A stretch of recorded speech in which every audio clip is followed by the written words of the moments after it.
Assalamualaikum warahmatullahi wabarakatuh. Halo guys, kembali lagi bersama saya Bu Bintang dan kita akan kembali komentari video dari Luis Prasetyo yang berjudul Valen Yahudi KW Sang Penjilat Ketek Nandar. Kita akan langsung nonton videonya, habis itu akan kita komentari. Guys, kali ini kita akan bongkar tipu muslihat dari Valen Yahudi KW, yang mana dia rela jadi penjilat demi bersahabat dengan orang-orang ini.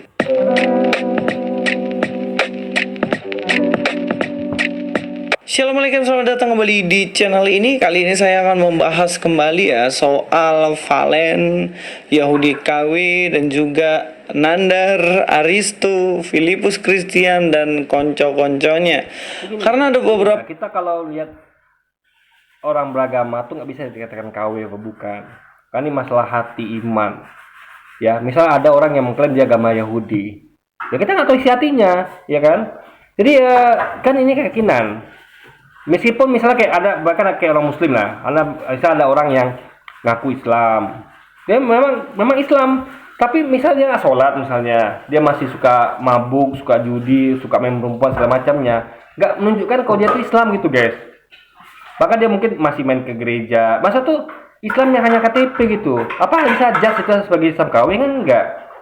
Karena Islam itu kan berarti kan keyakinan, imannya guys, iman, ada iman sama takwa. Seorang itu beragama Islam tuh bukan karena takwanya, tapi imannya dulu gitu. Jadi seorang ngomong tentang agama, seorang beragama berarti dia punya iman.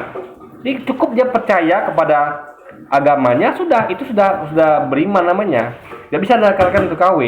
Nah, terlepas dari apakah dia sudah menjalankan agamanya atau belum gitu kan. Jadi yang penting dia tuh terdaftar dulu sebagai seorang Muslim, sebagai seorang Kristen yang beriman itu gitu. Jadi bedakan antara orang yang beriman dengan orang yang bertakwa. Jadi kalau dikatakan bahwa misalnya si Valen ini Yahudi KW itu nggak benar gitu, ya kan? Jadi nggak mesti Valen ini melakukan ritual Yahudi atau segala macam itu ya, karena dia tuh iman, ngomong iman. Kita nggak pernah tahu apa isi hati orang. Ini nggak bijak mengatakan bahwa ini Yahudi KW, Muslim KW, nggak bisa gitu, ya kan? Kita tuh harus lihat buktinya dulu. Misalnya kayak oh, kalau misalnya kok ini muslim tapi dia kok ibadah ke gereja, itu baru kita bisa lihat ini aneh itu. Bisa kita katakan muslim KW. Tapi kalau misalnya seorang muslim atau Yahudi atau Kristen yang tidak ke gereja Kristen nggak ke gereja, muslim nggak ke masjid, muslim nggak sholat, itu nggak bisa dikatakan itu muslim KW atau Kristen KW, nggak bisa. Sampai Yahudi yang tidak menjalankan syariat Yahudi belum bisa dikatakan itu Yahudi KW. Kecuali kalau Yahudi itu memang terbukti dia sholat, kayak ke masjid atau ibadah ke gereja, baru dia bisa kita katakan Yahudi KW. Tapi kan paling tidak melakukan hal seperti itu. Filipus Christian dan konco-konconya. Karena ada beberapa hari lalu ada yang tanya, kok nggak dilanjut sih? Oke, saya lanjut. Padahal sebenarnya ya udahlah, kayaknya juga semuanya udah tahu gitu. Tapi kayaknya penting juga untuk kita lanjut. Kita akan bongkar guys, bongkar apa yang menjadi tipu muslihat dari Yahudi KW ini. Jadi dalam perdebatan itu saya menanyakan hal yang esensial. Karena dia mengatakan bahwa Kidung Agung 5 ayat 16 itu boleh itu dipakai untuk nubuatan nabi dari Nandar, yaitu terserah Nandar, itu hak asasinya Nandar untuk menafsirkan itu. Dari situ sebenarnya saya nggak setuju guys. Kenapa saya nggak setuju? Ya karena memang itu bukan kitab nubuatan. Jadi ketika dia presentasikan ya dengan jurus menjilatnya itu, saya katakan, bro, dari perspektifmu kan ini bukan kitab nubuatan, dan juga dari perspektifmu kan ini bukan tentang nabinya Nandar, iya nggak? Itu yang saya sampaikan. Tapi apa jawab dari Yahudi KW ini, dari si Valen ini? Dia bilang justru ya udah nggak apa-apa, terserah, karena memang ya itu adalah untuk nabi mereka. Oke, kita dengar aja videonya supaya jelas. Jadi sebentar. Jadi pendapat dari Ustadz Nandar yang disampaikan ya mungkin saya benarkan, karena itu ranah daripada teologi Bang Nandar. Karena ayat itu berhak kok dieksegesis. Semua itu eksegesis. Bro, dari perspektifmu. Loh kalau saya pribadi itu kan free will dia.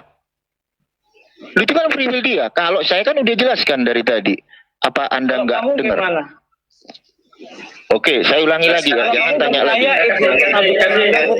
Jadi gini ya, kalau orang yang paham maksud Valen itu gini ya, dari perspektif Valen itu bukan Nabi Muhammad, ya, itu perspektif dia. Tapi sebagai orang yang bertoleransi, dia ya terserah si Nandar gitu. Nandar sebagai seorang Muslim meyakini bahwa itu Nabi Muhammad, silakan. Jadi di sini dia punya dua perspektif. Perspektif tiga malah ya. Ini maksudnya gini, misalnya gini. Kayak misalnya dari melihat gini. Dari dia pribadi nih, dia meyakini bahwa Kidung Agung itu bukan untuk Nabi Muhammad. Ya, itu yang pertama. Yang kedua, dia bertoleransi dengan keyakinan untuk mengatakan bahwa Nandar sah-sah saja. Untuk keyakinan si Nandar bahwa itu untuk Nabi Muhammad, sah-sah saja. Dan yang ketiga adalah dia meyakini bahwa meskipun dia meyakini itu bukan Nabi Muhammad, tapi dia membolehkan Nandar untuk dan tidak mengganggu Nandar yang meyakini itu untuk Nabi Muhammad. Karena itu kayak Nandar gitu loh. Jadi ini adalah jalan tengah gitu. Meskipun si Valen tidak meyakini itu Nabi Muhammad, tapi dia tetap bertoleransi dan ya itu haknya si Valen gitu, haknya si Nandar untuk meyakini itu untuk Nabi Muhammad gitu loh logika berpikirnya.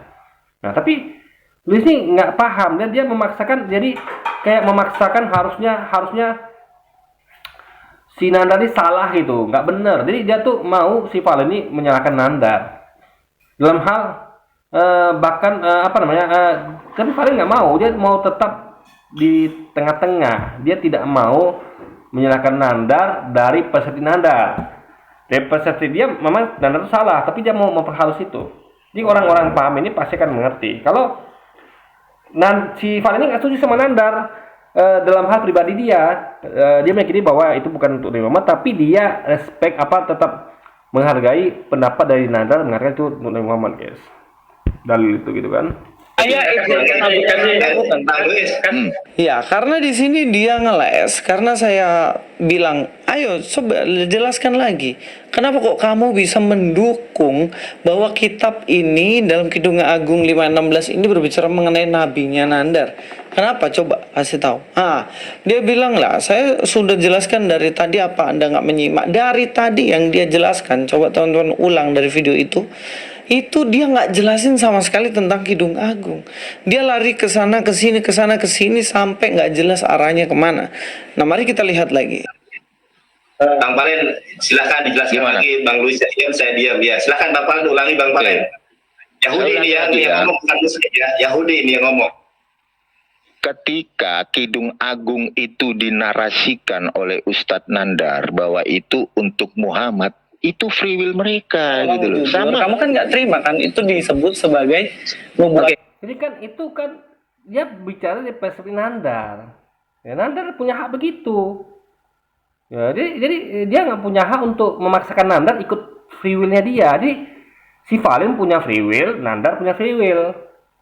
Kena bebas untuk menafsirkan. Nah, jadi si Valen nggak mau maksa Nandar untuk ikutkan free will dia, karena Nandar punya free will sendiri gitu loh guys, logikanya. Ya ini nggak ada yang ngerti tanpa ilustrasi itu. Dia terus memaksa bahwa Nandar tuh si Valen ini harus memaksa Nandar ikut free will si Valen gitu kan, nggak benar guys.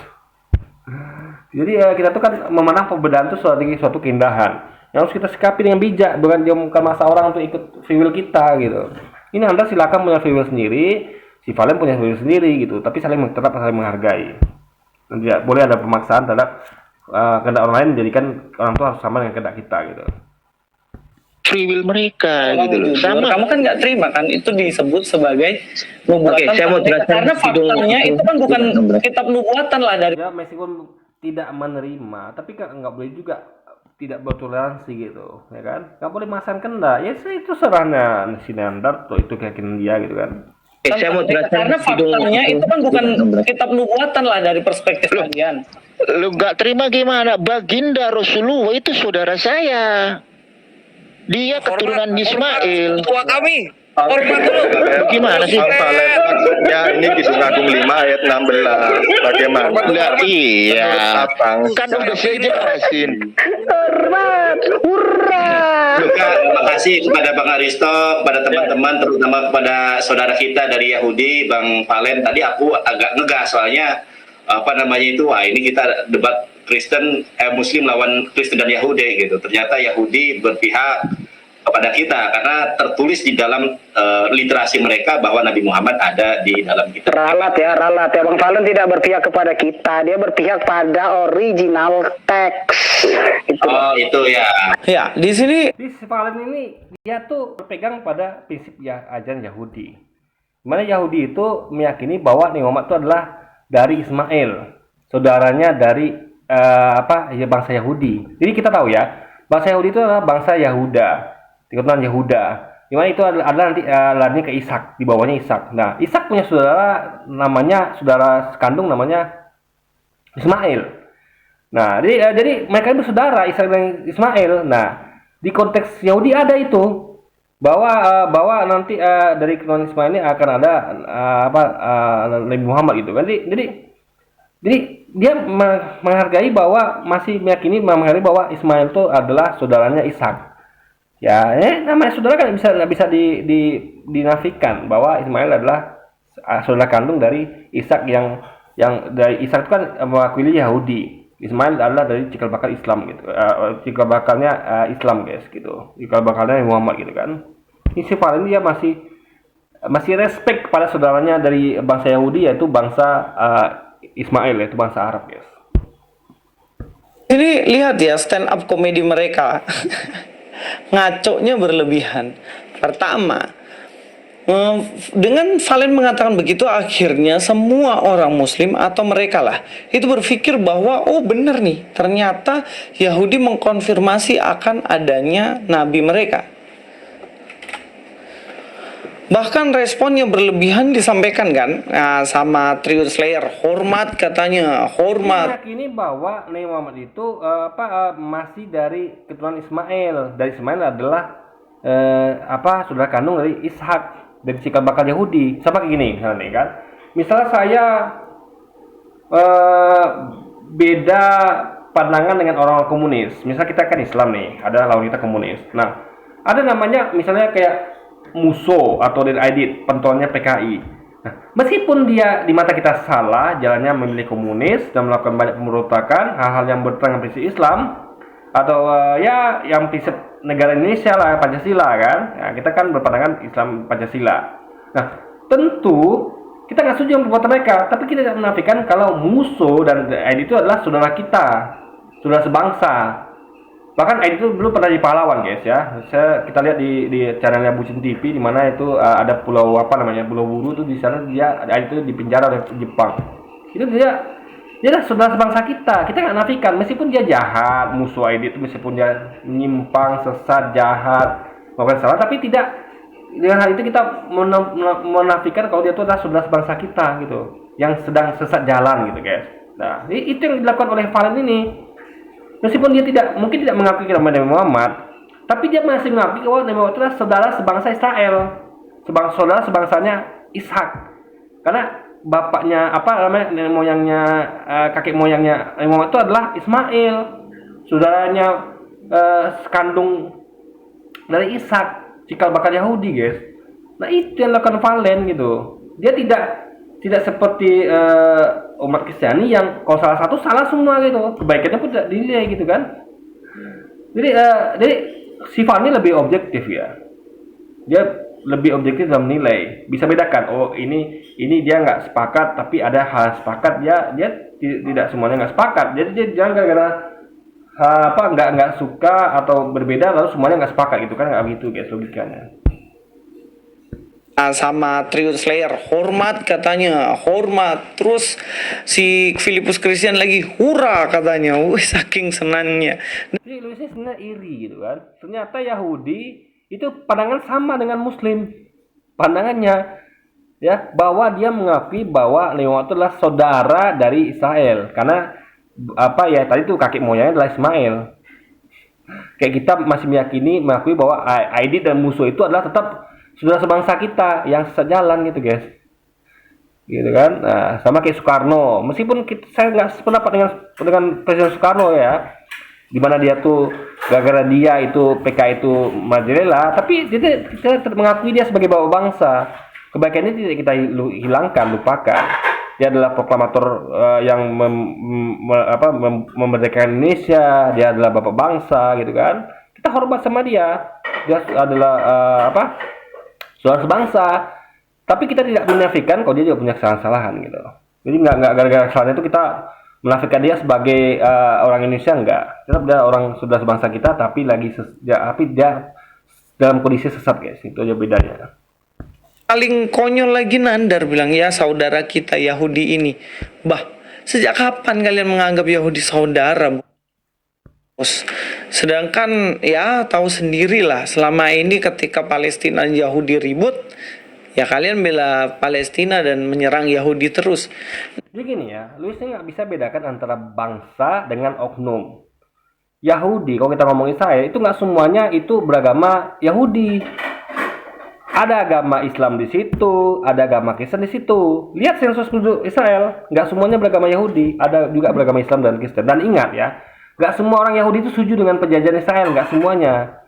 Kalau lihat itu di senat-senat mereka, di sidang-sidang mereka, itu banyak yang tidak setuju, yang menolak pembangunan pemukiman Yahudi di tanah Palestina. Banyak menolak gitu. Jadi nggak semua orang setuju.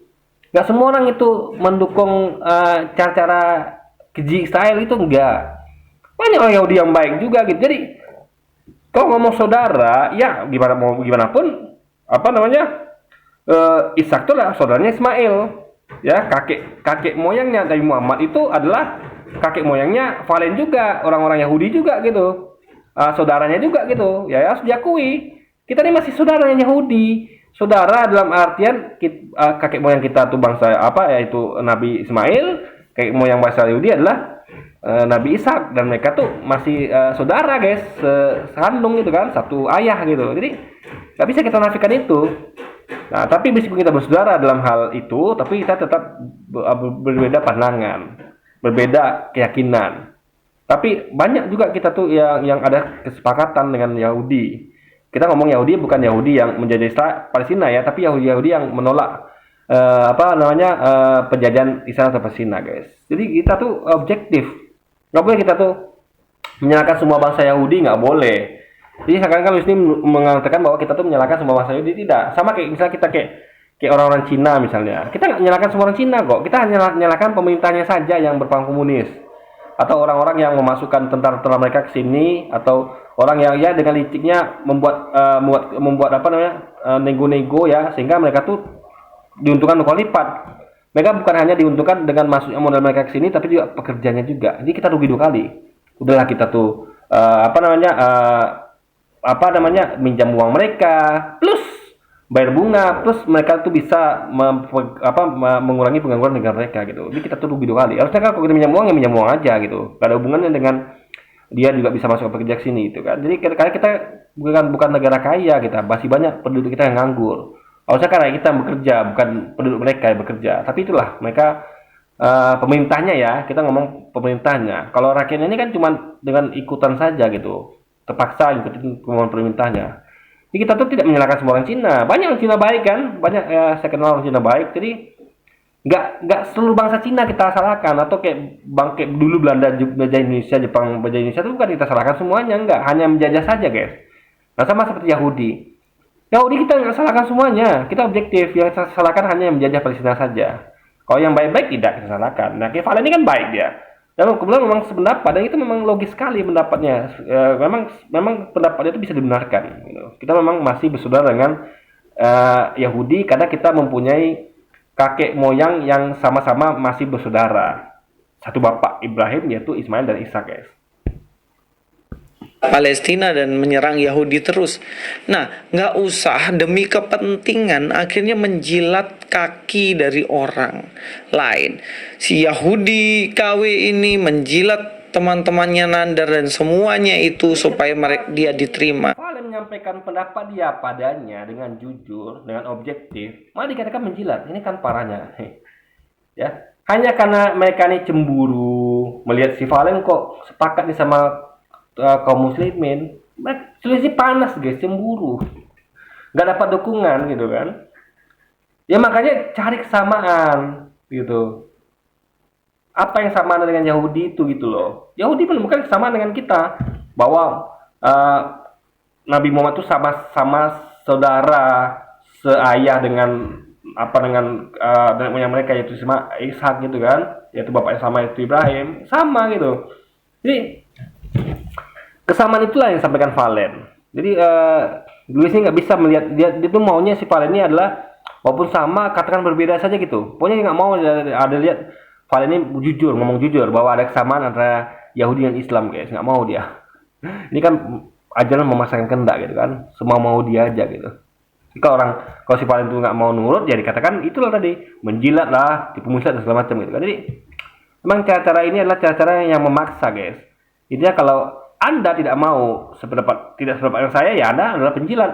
Anda adalah tukang tipu muslihat gitu kan. Ini kan logika yang ngawur gitu. Supaya dia diterima. Dan juga Nandar juga menjilat Yahudi KW untuk nyerang kami Kristen. Dan bahkan dikatakan di situ Filipus Kristen kan bilang, ya jadi ketika ada kesamaan pandangan, ya nggak ada masalah untuk apresiasi. Berarti kan jujur namanya. Ada kesamaan pandangan yang jujur. Jadi hal ini kan jujur. Meskipun berselisih antara Islam dan Yahudi, tapi dia tidak menafikan bahwa kita berasal dari nenek moyang yang bersaudara gitu, yaitu Ishak dan Ismail. Itu hebatnya Valen. Dia jujur dan dia tuh objektif, nggak kayak lu sini, ya kan? Udah berbeda, padahal kita sama-sama mencintai Yesus loh. Kita mencintai Yesus sebagai Nabi, mereka sebagai Tuhan, ada kesamaan. Tapi dia benci kita sebegitunya, sehingga bahkan ketika ada yang beginian dia katakan kita menjilat atau tipu muslihat. Ini parahnya guys. Jadi dia tuh nggak objektif, gitu kan? nyerang kami Kristen. Dan bahkan dikatakan di situ Filipus Kristen kan bilang, ya mereka nggak berpihak, Yahudi nggak berpihak ke kita, tapi berpihak ke original teks. Nah ini omong kosong lagi gitu. Ya kita tahu semuanya. Ya original teks kan begitu, mengatakan bahwa Ishak itu adalah saudara kandung dari Ismail. Itu kan original teks. Anda mau bilang itu enggak, gimana ceritanya coba? Emang Anda punya teks yang mengatakan bahwa Ismail itu bukan saudaranya Ishak gitu kan? Kan ada punya teks dari mana itu gitu? Nah ini omong kosong lagi gitu. Ya kita tahu semuanya bahwa orang Yahudi, Kristen maupun agama Yahudi menolak bahwa Kidung Agung 5 ayat 16 ini nubuatan untuk nabi mereka. Jelas itu ditolak. Yang Yahudi yang Valen sampaikan adalah menurut perspektif dari si Nandar. Masa ulang-ulang juga sih? Bahwa Valen ini menyalahkan Nandar itu ya punya keyakinan itu ya silakan gitu. Kan yang dia disampaikan bahwa pandangan dia tuh dia tidak sepakat, tapi dia tetap walaupun tidak sepakat dia tetap menghormati dari pendapat Valen, pendapat Nandar gitu loh. 16 ini nubuatan untuk nabi mereka. Jelas itu ditolak mentah-mentah. Nah, sekarang saya akan tunjukkan bukti. Jadi menolak mentah-mentah bukan sama dengan memaksa orang untuk ikut kita, nggak bisa. Jadi silakan punya pemahaman Yesus Tuhan, silakan. Saya nggak bisa maksa dia. Tapi saya cuma bisa menjelaskan perspektif saya tentang apa Yesus. Jadi sah-sah saja, silakan Luis berpandangan Yesus Tuhan, silakan. Saya akan bantah, tapi tidak memaksa Anda untuk mengikuti saya, untuk meyakini apa yang saya yakini juga. Saya nggak boleh maksa. Nah, itu lakukan Valen. Kalau Luis kan tidak, dia maunya Valen ini memaksa si Nandar untuk ikut pemahaman Valen. Itu nggak boleh guys.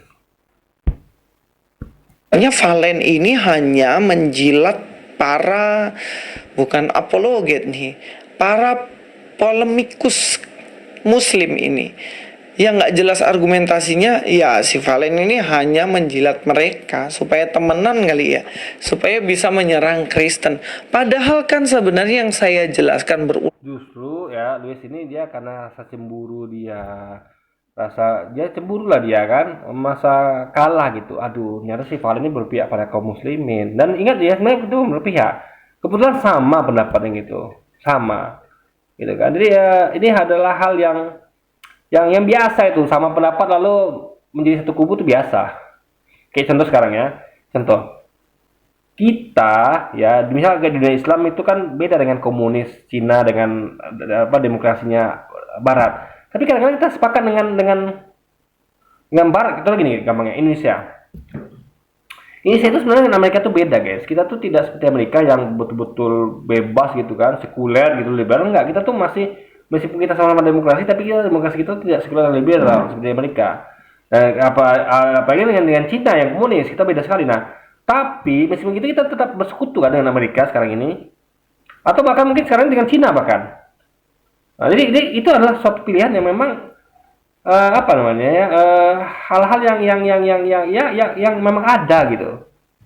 Jadi kita tuh ada kesamaan, misalnya kayak demokrasinya sama dengan Amerika misalnya, atau misalnya kayak di komunis itu ada sama kayak misalnya apa ya, kayak ketegasannya sama kita mungkin, jadi kita lakukan hukum yang tegas gitu kan, nggak pandang bulu itu sama. Ada sama ada perbedaan, jadi kesamaan itu yang kita ambil, yang perbedaannya kita buang guys, gitu logikanya. Jadi nggak menjadikan malah persamaan itu menjadi perbedaan hanya gara-gara berbeda satu berbeda semua. Nggak ada hal yang sama itu kita katakan itu sama. Jadi jangan jadikan katakan yang sama itu jadi berbeda karena dia ada perbedaan beberapa perbedaan. Jadi gara-gara itu mengubah semua yang sama itu jadi berbeda semua, itu kan nggak objektif namanya. Yang saya jelaskan berulang-ulang tentang Kidung Agung 5 ayat 16, sebenarnya itu juga yang disampaikan oleh Valen ini di video yang lain. Di video yang lain, ketika dia debat sama Nandar, dia sampaikan bahwa Kidung Agung 5 ayat 16 itu bukan untuk nabinya Nandar. Oke, baik, saya akan menanggapi ya dengan presentasi saya. Perihal menanggapi. Jadi Valen memang begitu. Dia nggak sepakat Nandar, tapi dia tetap menghormati Nandar, menghargai pendapat Nandar. Gitu aja yang terjadi guys. Jadi Luisnya nggak paham dia, ya kan? Jadi Nandar ini dia objektif, ya kan? Ketika mengatakan persepsi dia ini yang dia katakan, tapi dia tidak, dengan itu dia tidak memaksa Nandar untuk ikut persepsi dia, tetap menghargai persepsi dari Nandar sendiri gitu kan. Pasal 5 ayat 16. Nah, apakah benar perihal kata Muhammadim ini di dalam Kidung Agung adalah nubuatan untuk Muhammad? Kita lihat di penjelasan pertama. Ya. Jadi penjelasan pertama Kidung Agung pasal 5 ayat 16 itu ada kata Muhammadim, ya kan. Nah, itu kalau kita melihat di dalam bentuk non common maskulin plural absolut dari kata Mahmad, itu artinya adalah keinginan atau hasrat atau juga menarik. Dan untuk penjelasan yang kedua, perihal kata Muhammad juga muncul kembali di dalam Yesaya 64 ayat 11 dalam bentuk non common maskulin plural konstruk sufik, yaitu Muhammadinu.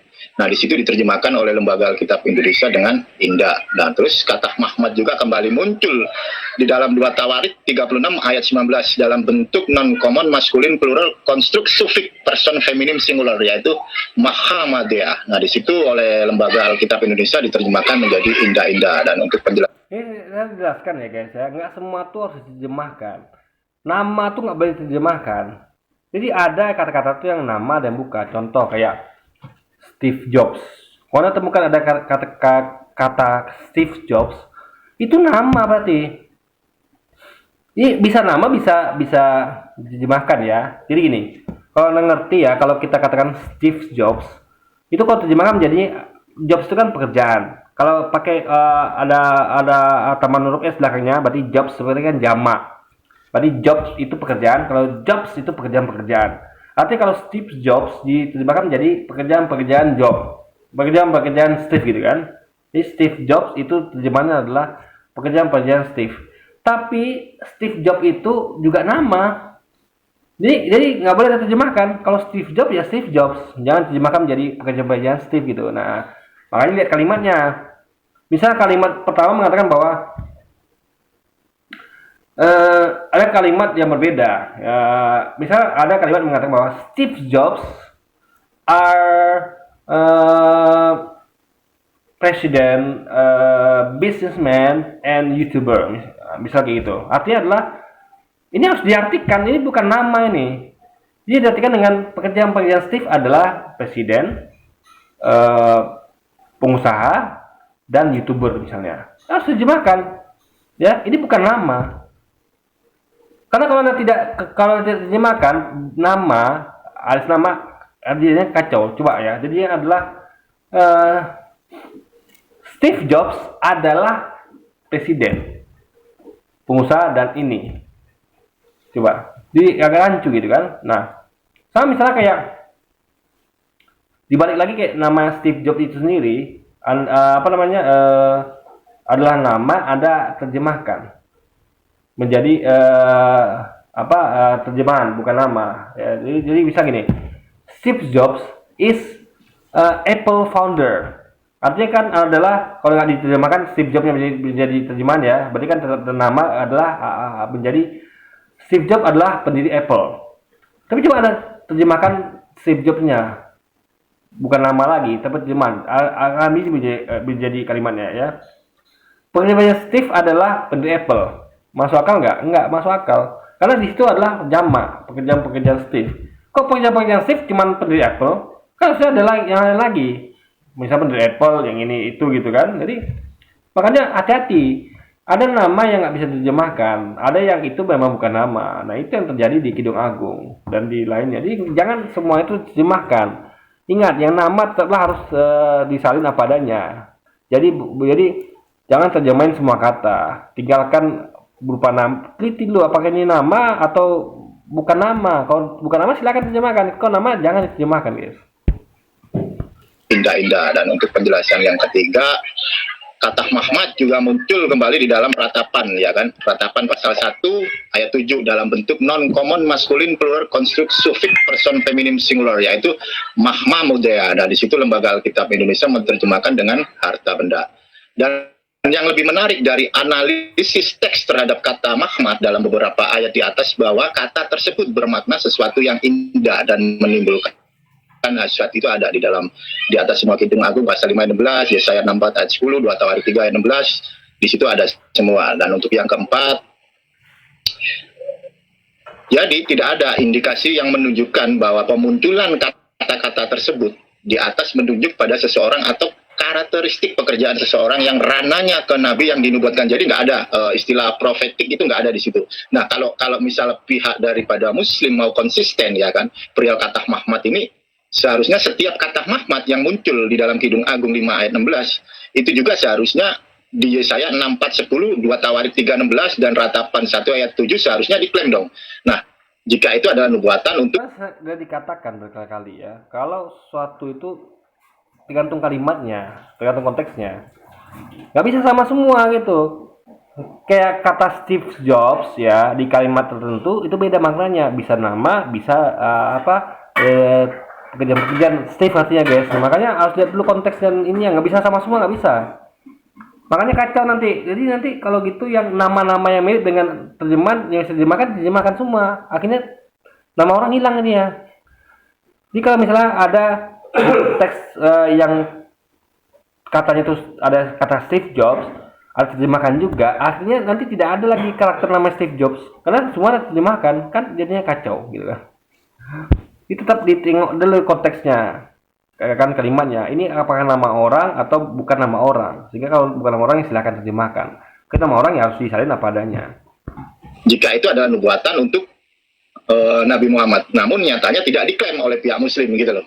Nah, untuk analisis ayat ya, hasil dari analisis konteks ayat pada Kidung Agung 5 ayat 16 di sini adalah bukan sedang membicarakan aspek profetis gitu loh, bukan membicarakan perihal nubuatan, melainkan sedang menggambarkan bagaimana Yerusalem sebagai kekasih penulis dari Kidung Agung, yaitu Shalomo. Nah, dalam frasa kekasihku, demikianlah kekasihku, demikianlah temanku, hai putri-putri Yerusalem. Istilah putri-putri Yerusalem ini digunakan dalam bentuk benot Yerusalem. Kita tahu ya, benot ini nggak mungkin cowok gitu loh. Benot ini adalah wanita gitu loh. Jadi kata benot ini merupakan bentuk plural ya, plural feminim dari kata bat ya kan. Makanya ada istilah di dalam Hebrew, di dalam Yehudim itu ada namanya bat mitzvah, itu untuk cewek, bar mitzvah untuk cowok ya. Dan kata ini dipaksakan untuk Muhammad itu sangat jelas tidak tepat gitu loh. Kenapa? Karena Muhammad adalah seorang lelaki. Sementara istilah benot itu menunjuk kepada perempuan. Nah, analisis ayat lagi ya.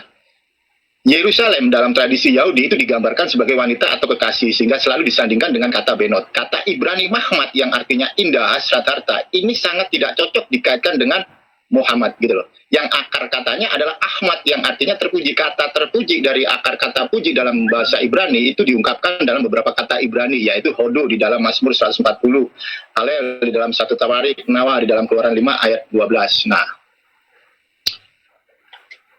selanjutnya ya, apakah itu adalah Muhammad?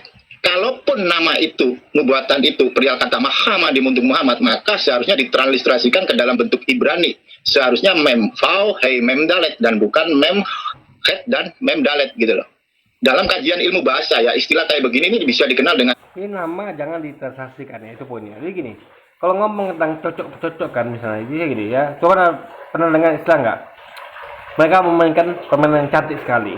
Nah, permainan itu kan bukan perempuan atau laki-laki, tapi kenapa memakai kata cantik? Karena cantik itu kan asosiasikan wanita. Jadi nggak bisa dilakukan seperti itu, guys. Oh, kalau ini adalah laki-laki, di perempuan nggak bisa begitu. Karena ini adalah nama, suatu nama, jangan diterjemahkan gitu kan. dalam kajian ilmu bahasa ya istilah kayak begini ini bisa dikenal dengan istilah homografi, yaitu tulisan sama namun memiliki arti yang berbeda. Homofon ejaan yang sama namun memiliki arti yang berbeda. Homonim itu adalah kata yang sama namun memiliki arti yang berbeda gitu loh. Nah kalau kita Itu kan kalau ada artikan, tapi kan nama kan tidak bisa diartikan nama. melihat ya, kalau kita melihat dari kasusnya ini, dari kasus kata Muhammadim yang diklaim oleh saudara Nandar bahwa itu adalah merujuk kepada Muhammad, ini sangat tidak tepat karena di situ perihal sir hasirim pasal 5 kalau kita baca keseluruhan itu tidak ada nubuatan perihal konteks profetif gitu. Itu nggak ada. Jadi nggak ada nubuatan. Jadi di situ menceritakan bagaimana kasih Hashem kepada bangsa Israel ya, terutama kepada Yerusalem. Makanya di situ ada kata benot itu tidak bisa diklaim menjadi cowok gitu loh, karena benot itu adalah perempuan. Jadi kasus ini yang diklaim oleh saudara Nandar ini masuk ke dalam ranah homofon, ejaan yang sama namun memiliki arti yang berbeda. Nah, sampai di sini dulu presentasi saya. Ini presentasi saya, sebagian nanti ada lagi untuk menjawab semua argumentasi dari saudara Nandar gitu loh. Lu nggak terima gimana? Baginda Rasulullah itu saudara saya. Dia keturunan Ismail. Nah, maka kalimat jelas nih, nggak terima. Gini loh, dia harus menerima perbedaan. Masa nggak terima keyakinan Nandar ngomong seperti itu? Harus dia terima.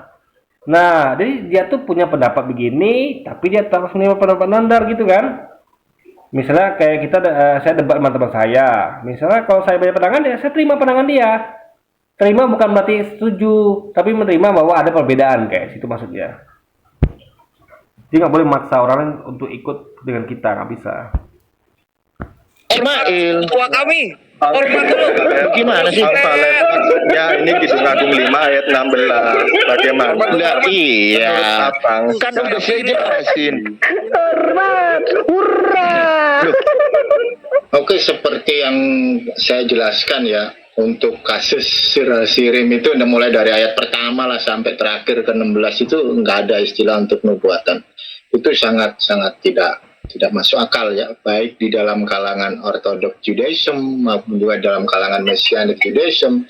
Itu tidak pernah menceritakan bahwa perihal konteks ayat keseluruhan itu tidak pernah menceritakan tentang adanya nubuatan dengan datangnya seorang nabi gitu loh. Itu tidak pernah ada. Mungkin kalau mau mengutip dari Tanakh itu bisa boleh di dalam Ulangan 18 ayat 18. Nah, itu masih mungkin gitu. Tapi kalau untuk di dalam Sir Hasirim, apalagi di pasal 5 ayat dari pertama sampai terakhir itu tidak masuk ke dalam ranah profetik gitu loh. Kenapa? Karena Sir Hasirim itu adalah suatu kitab bentuk bagaimana menceritakan ya kan, Ahavad Hashem, Yirad Hashem, nah itu diceritakan, diungkapkan di situ gitu loh.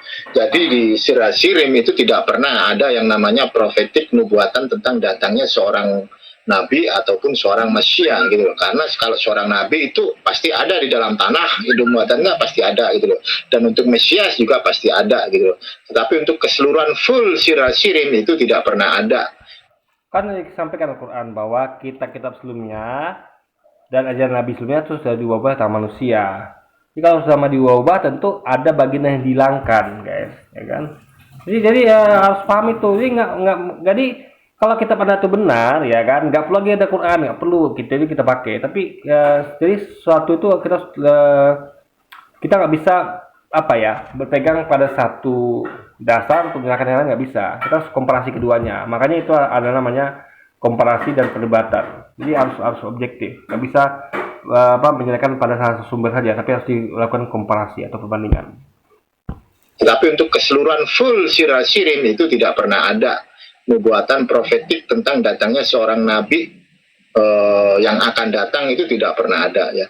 Jadi untuk saudara Nandar atau dari seniornya Bapak Menechem Malik yang udah pernah ketemu diskusi sama saya ya di dalam medsos dulu, sekitar kurang lebih 6 tahun yang lalu kita sering diskusi sama Pak Meneh Kemali itu ya.